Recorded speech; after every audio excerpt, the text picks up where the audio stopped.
So one of the things self-compassion can do to start is kind of just to let your heart break a little bit for the pain of, what we experience as innocent children, getting these messages.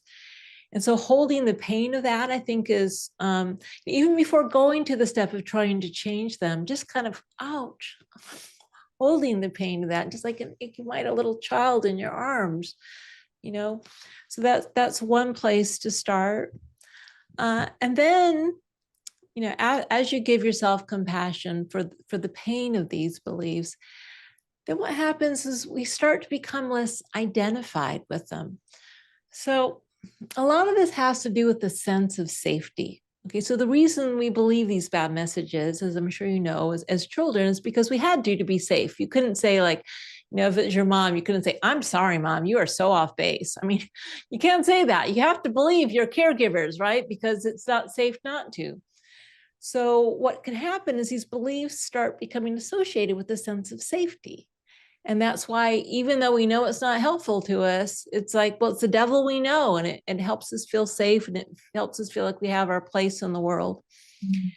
And so what's one of the ways that self-compassion helps, and in fact, this research showing, I don't know if you know attachment theory, but there's something called secure attachment, where you feel like you're a worthy person, and your needs are worthy of getting met. And people who have insecure attachment as children can learn to have secure attachment as adults, partly through self-compassion. Because what happens is the practice of self-compassion actually becomes your point of safety, right? So you begin to treat yourself as if you are worthy of getting your needs met.